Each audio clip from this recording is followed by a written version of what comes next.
بسم اللہ الرحمن الرحیم۔ السلام علیکم، میں ہوں آپ کا ہوسٹ عثمان زیب۔ بات کریں گے آج پی ٹی آئی کے جلسے کی لاہور کے اندر، جو انہوں نے بڑے بڑے بیانیے دیے تھے۔ تو سیل صاحب یہ بتائیے گا یہ جلسہ کس حد تک کامیاب رہا؟ عثمان صاحب، جلسہ پی ٹی آئی کا بری طرح ناکام ہوا ہے۔ اس کی وجہ یہ تھی کہ پی ٹی آئی کی جو لیڈرشپ تھی وہ عوام کو باہر نہیں نکال سکی، جس طرح کی عمران خان صاحب کو امید تھی، جس طرح عمران خان صاحب جیل میں بیٹھ کے یہ سوچ رہے تھے کہ یہ ایک انقلابی جلسہ ہوگا، یہ آر پار والا جلسہ ہوگا۔ بڑی امیدیں تھیں عمران خان صاحب کو، علی امین گنڈا پور صاحب سے، گور خان صاحب سے، عمر ایوب صاحب سے، مگر بدقسمتی سے نہ علی امین گنڈا پور صاحب ٹائم پہ پہنچے، نہ وہ اس طرح سے کراؤڈ لے کے آئے خیبر پختونخوا سے۔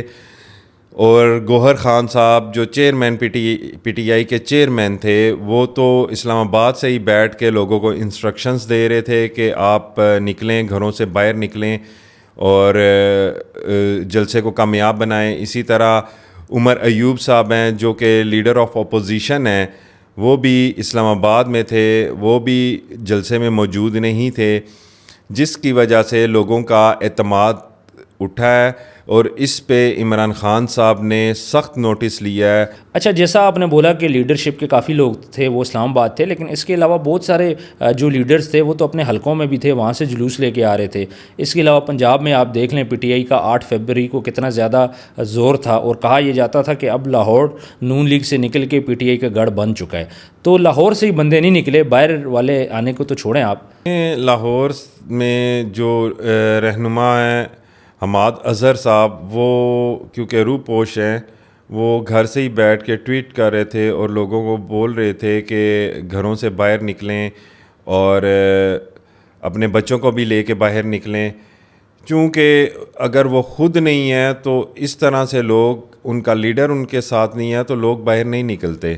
لوگ بیسیکلی جلسہ جو پی ٹی آئی کا کامیاب ہوتا تھا وہ عمران خان صاحب کو دیکھنے آتے تھے، عمران خان صاحب کو سننے آتے تھے۔ باقی آپ دیکھ لیں 8 سپٹمبر کا جلسہ ہوا اسلام آباد میں، علی امین گنڈا پور صاحب نے جو تقریر کی اس سے بہت ساری مایوسی کی ایک لہر پی ٹی آئی کے حلقوں میں دوڑی ہے، جس کی وجہ سے لوگ اب اوائڈ کر رہے ہیں۔ ٹھیک ہے، کراؤڈ تھا 20-25 ہزار کا، 20-25 ہزار سے لے کے 40 ہزار تک کا کراؤڈ تھا، مگر 1.5 کروڑ آبادی کے شہر میں 40-50 ہزار کا کراؤڈ کوئی اہمیت نہیں رکھتا۔ اتنی بڑی پارٹی، کیونکہ P T I us time ملک کی سب سے بڑی جماعت ہے، تو میرا نہیں خیال کہ 40 ہزار کا کراؤڈ انف ہے اس کو ریپریزنٹ کرنے کے لیے، اس انقلاب کو۔ اچھا، مجھے ایک فیکٹر اس کا نظر آ رہا ہے کہ شیر افضل مروت صاحب نے جو 2-3 دن پہلے یہ بات کر دی تھی میری طبیعت ناساز ہے، میں نہیں آ سکتا، تو وہاں سے آپ کو نہیں لگتا کہ عمران خان صاحب کے بعد سب سے زیادہ فین فالوئنگ شیر افضل مروت صاحب کی ہے، اور ان کے نہ آنے سے بھی ٹھیک ٹھاک امپیکٹ پڑا ہے؟ شیر افضل مروت صاحب میرے خیال سے بیمار ہیں، ان کو کرونا ہوا ہے، انہوں نے معذرت کر لی تھی۔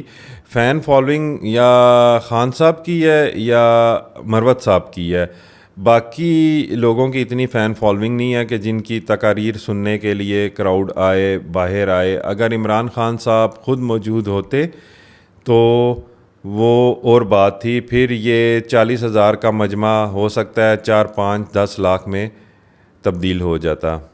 اچھا، یہ کہا جا رہا ہے کہ خان صاحب اب ایکشن لیں گے، ہو سکے کہ چیئرمین کو بھی چینج کر دیں۔ جی بالکل، عمران خان صاحب نے اس پہ نوٹس لے لیا کہ علی امین گنڈا پور صاحب تاخیر سے کیوں پہنچے۔ اگر وہ خود تاخیر سے پہنچے تھے تو کم از کم ان کا قافلہ پہلے پہنچ جانا چاہیے تھا۔ اس کے علاوہ گور خان صاحب جو کہ چیئرمین ہے پی ٹی آئی کے، یہ بھی باتیں ہو رہی ہیں کہ ان کو چیئرمین شپ سے ہٹایا جا رہا ہے، اس کی جگہ عارف علوی صاحب کا نام ہے، اسد کیسر صاحب کا نام ہے۔ اسد کیسر صاحب کا کہا جاتا ہے کہ ان سے جب یہ بات کی تو اسد کیسر صاحب نے معذرت کر لی کہ میں اس طرح سے پارٹی کو نہیں سنبھال سکتا۔ تو فائنل یہی ہے کہ عارف علوی صاحب کو پی ٹی آئی کا چیئرمین بنایا جا سکتا ہے۔ بہت ساری تبدیلیاں ہو رہی ہیں پی ٹی آئی کے اندر۔ اچھا، جہاں تک ہماری ریسورسز ہیں ہمیں یہ بھی پتہ چلا ہے کہ مولانا فضل الرحمان صاحب کے کہنے پہ وہ کہہ رہے ہیں کہ پارٹی کا چیئرمین چینج کریں. اس کی ریزن یہ ہے کہ تاکہ پارٹی کا کوئی ایسا لیڈر آئے کہ جو اس پارٹی کو موومنٹ کو تیز کر دے. تو مولانا صاحب بھی اب پی ٹی آئی کے ساتھ آ چکے ہیں تو کافی حد تک ان کی آپس میں میچنگ ہو چکی ہے. تو اب ایک سائیڈ پہ مولانا صاحب ہیں، ساتھ خان صاحب ہیں، دوسری سائیڈ پہ آپ کی پی ڈی ایم ہے، دوسری جماعتیں. تو اس ٹائم پہ جو ہمارا ملک ہے بڑی کریٹیکل سچویشن میں ہے. تو مجھے بتائیں اب اس کا امپیکٹ آگے کیا پڑے گا، خاص طور پہ سیاست پہ؟ سیاست پہ اس کا امپیکٹ برا ہی پڑنا ہے، کیونکہ ملک میں آپ دیکھ لیں کہ افراتفری ہے، کسی قسم کا کوئی بزنس نہیں ہے اس ٹائم ملک میں. ہر مہنگائی کی شرح کافی زیادہ ہے اور گورنمنٹ کو سمجھ نہیں آ رہی کہ وہ کس طرح سے مہنگائی کو کم کرے اور عوام کو ریلیف پہنچائے. انٹرنیشنلی بھی کوئی ٹرسٹ نہیں کر رہا کہ وہ کوئی فارن انویسٹمنٹ پاکستان میں کرے، کوئی انڈسٹری پاکستان میں اوپن ہو جس سے پاکستان کی ٹریڈ بڑھے اور پاکستان کی اکانومی اسٹرانگ ہو. تو میرے خیال سے یہ پاکستان اس ٹائم بہت زیادہ کرٹیکل سچویشن سے گزر رہا ہے. اور پی ٹی آئی کے لیے تو بڑی یہ مایوس کن بات ہے کہ لاہور جیسے شہر میں وہ کراؤڈ کو نہیں نکال پائے. دیکھیں، اب آپ کو جیسے کہ پہلے میں نے بتایا کہ لوگ نکلتے تھے عمران خان صاحب کے لیے، باقی پی ٹی آئی کی جتنی بھی لیڈرشپ ہے اس میں اتنا دم خم نہیں ہے، نہ ان کی اتنی فین فالوئنگ ہے کہ ان کو سننے کے لیے لوگ آئیں. تو سب سے بڑی پی ٹی آئی کے جلسے کے ناکام ہونے کی ایک بڑی وجہ یہ بھی ہے کہ عمران خان صاحب ابھی جیل میں ہیں، وہ ڈائریکٹ عوام سے خطاب نہیں کر سکتے. آپ کی بات بالکل ٹھیک ہے کہ خان صاحب جیل میں وہ یہاں پہ موجود نہیں ہیں، لیکن جب الیکشن ہو رہا تھا اس ٹائم بھی تو خان صاحب موجود نہیں تھے. انہی جو لیڈرز ہیں انہی کو ووٹ پڑیں، انہوں نے ون کیا ہے، اس کے بعد آ کے دوبارہ یہ موومنٹ چل رہی ہے. اسی موومنٹ کے پیچھے خان صاحب خود ہیں، جو کچھ ہو رہا ہے ان کی مرضی سے، ان کی انسٹرکشن سے ہو رہا ہے. تو لوگوں نے ووٹ دیتے ہوئے تو ان کو ٹرسٹ کیا، تو آج جلسے میں کیا ان کو وہ ٹرسٹ نہیں کر رہے؟ دیکھیں جی، ووٹ لوگوں نے دیے تھے عمران خان صاحب کو. عمران خان صاحب کی پاپولیرٹی اتنی تھی لاہور میں بلکہ پورے پاکستان میں کہ عمران خان صاحب کا دعویٰ تھا کہ اگر وہ کسی بھی حلقے میں کوئی کھمبا بھی کھڑا کریں گے نا تو اس کو بھی ووٹ پڑ جانی ہے. تو بیسیکلی یہ ساری ووٹس جتنی بھی ہیں یہ عمران خان صاحب کی ہیں، یہ انڈیویجلی کسی کی نہیں ہے کہ آپ کہیں کہ گنڈا پور صاحب کی اپنی ووٹ ہے یا باقی عمر ایوب صاحب کی اپنی ووٹ ہے، اسد کیسر صاحب کا اپنا کوئی ووٹ بینک ہے. یہ سارا ووٹ بینک جتنا بھی ہے یہ خان صاحب کا اپنا ووٹ بینک ہے جس کا فائدہ باقی لیڈرشپ اٹھا رہی ہے. نیکسٹ جو جلسہ ہے وہ میاں والی کے اندر ہو رہا ہے، پھر اس کے بعد راول پنڈی کے اندر جلسہ اناؤنس کیا ہے. تو آپ کا کیا خیال ہے کہ میاں والی اور راول پنڈی کے اندر بھی یہی سچویشن رہے گی؟ دیکھیں، راول پنڈی کے اندر سچویشن لاہور جیسی ہو سکتی ہے اور میاں والی کا یہ ہے کیونکہ وہ کے پی کے کا ایریا ہے اور اس کے سی ایم گنڈا پور صاحب خود ہیں. تو میاں والی کا جلسہ جو ہے وہ کامیاب ہو سکتا ہے، اس میں عوام نکلے گی، وہ کراؤڈ اکٹھا کر لیں گے. مگر آپ اگر یہ کہیں کہ پنجاب سے قافلے جائیں گے یا سندھ سے یا بلوچستان سے قافلے جائیں گے تو میرا نہیں خیال کہ ایسا ممکن ہے. خیبر پختونخوا کی اپنی عوام ہی ہوگی، جو خان صاحب کے چاہنے والے ہیں وہ آئیں گے، وہ اپنا پاور شو کریں گے. باقی آپ کہہ لیں کہ باقی پاکستان سے بہت کم عوام آئے گی. میرے خیال سے 4-5 ہزار عوام بھی نہیں آنے لگی پورے پاکستان سے میاں والی میں. اچھا، کافی ٹائم سے عارف علوی بھی اس طرح ایکٹیو نہیں ہیں جس طرح ان کو ہونا چاہیے یا باقی لیڈرز ہیں، تو پھر ان کو چیئرمین بنانے کا مقصد کیا ہے؟ عارف علوی صاحب پریزیڈنٹ آف پاکستان رہے ہیں، عارف علوی صاحب کے بہت اچھے تعلقات ہیں. یہ ایک سب سے بڑی ریزن ہے کہ ان کو پی ٹی آئی کا نیا چیئرمین بنایا جا سکتا ہے.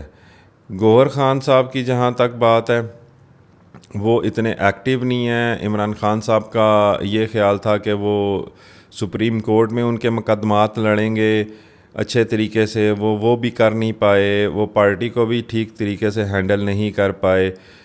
یہ سب سے بڑی ریزن ہے کہ ان کو اس عہدے سے ہٹایا جا سکتا ہے. اچھا، یہ تو ہم نے بات کی جلسوں کی کامیابی اور ناکامی کے بارے میں. مجھے یہ بتائیں، یہ جو سارے جلسے ہو رہے ہیں، یہ جو ساری موومنٹ ہو رہی ہے، اس کا امپیکٹ کیا پڑے گا؟ کیا گورنمنٹ پہ پریشر پڑ جائے گا جو ڈالنا چاہ رہے ہیں؟ دیکھیں، اگر لاہور کے جلسے میں عوام باہر نکل آتی، 5-6 لاکھ لوگ نکل آتے تو گورنمنٹ پریشر میں آ جاتی، گورنمنٹ نے ہل جانا تھا. تو یہ ایسا ہوا نہیں، جس کی وجہ سے گورنمنٹ ریلیکس ہے. اور گورنمنٹ نے بھی بڑی ریسٹرکشنز لگائی تھیں. گورنمنٹ نے ایک ٹائم دیا تھا 3 سے 6 کا. 3 سے 6 تو بیسیکلی مووی کا شو ہوتا ہے، یہ کوئی جلسوں کا ٹائم نہیں ہوتا. جلسے بیسیکلی سٹارٹ ہی 6 بجے کے بعد ہوتے ہیں. باقی لائٹس ساری آف ہو گئیں. جو ڈی جے تھا اس نے مائکس بند کر دیے. تو اس کا یہی مطلب ہے کہ پنجاب گورنمنٹ بالکل ریلیکس تھی، اس پہ کسی قسم کا کوئی پریشر نہیں تھا. ہاں، اگر اس کی جگہ 40,000 بندوں کی جگہ 4 لاکھ بندے ہوتے تو میرا نہیں خیال تھا کہ وہ کوئی لائٹ بند کرنے دیتا، کوئی مائک بند کرنے دیتا. تو کہہ سکتے ہیں کہ گورنمنٹ پہ کسی قسم کا کوئی پریشر نہیں تھا. اور گورنمنٹ نے فری ہینڈ دیا ہوا تھا. لاہور کی ساری سڑکیں کھلی ہوئی تھیں، عوام آ جا رہی تھی، کہیں پہ کوئی رکاوٹیں نہیں تھیں. بالکل آپ صحیح کہہ رہے ہیں کہ شہر سے باہر یہ جلسہ ہو رہا تھا، ٹریفک کا بھی کوئی ایشو نہیں تھا، ہر بندہ ایزیلی پہنچ سکتا تھا. لیکن لاہور کے لوگ جب تک نہیں نکلیں گے تب تک ظاہری بات اتنا بڑا شہر ہے، یہ جلسہ کامیاب نہیں ہونا تھا.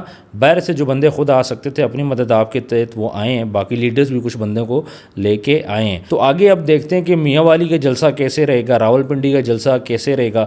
اس کے بعد پکچر کافی حد تک کلیئر ہو جائے گی. پارٹی کے اندر جو چینجز ہوں گی وہ بھی ابھی آئندہ کچھ دنوں میں ہمیں کلیئر پتہ چل جائیں گی. اگر عارف علوی صاحب آتے ہیں پی ٹی آئی کے چیئرمین کے طور پہ تو پھر دیکھتے ہیں کہ وہ یہاں پہ کیسے کام کرتے ہیں. تو خان صاحب بھی ابھی جیل کے اندر ہیں، خان صاحب کی رہائی کے لیے بھی موومنٹ چل رہی ہے. اس کے علاوہ گورنمنٹ کے اگینسٹ کافی زیادہ موومنٹ چل رہی ہے. تو ساری باتوں کا ہم خلاصہ کریں تو یہ پی ٹی آئی کا جو پاور شو تھا اس طرح وہ لوگ نہیں کر پائے جس طرح وہ بڑی بڑی باتیں دعوے کر رہے تھے. تو ویئرس کامنٹ سیکشن میں آپ نے اپنی رائے ضرور دینی ہے کہ پی ٹی آئی کا جو مستقبل ہے وہ کس طرف جا رہا ہے. خان صاحب کی جو رہائی کی موومنٹ ہے وہ کیوں سلو ہوگی ہے، اس کے پیچھے کون لوگ ہیں. اپنا ڈھیر سارا خیال رکھیے گا. ملتے ہیں نیکسٹ ویڈیو میں. اللہ حافظ.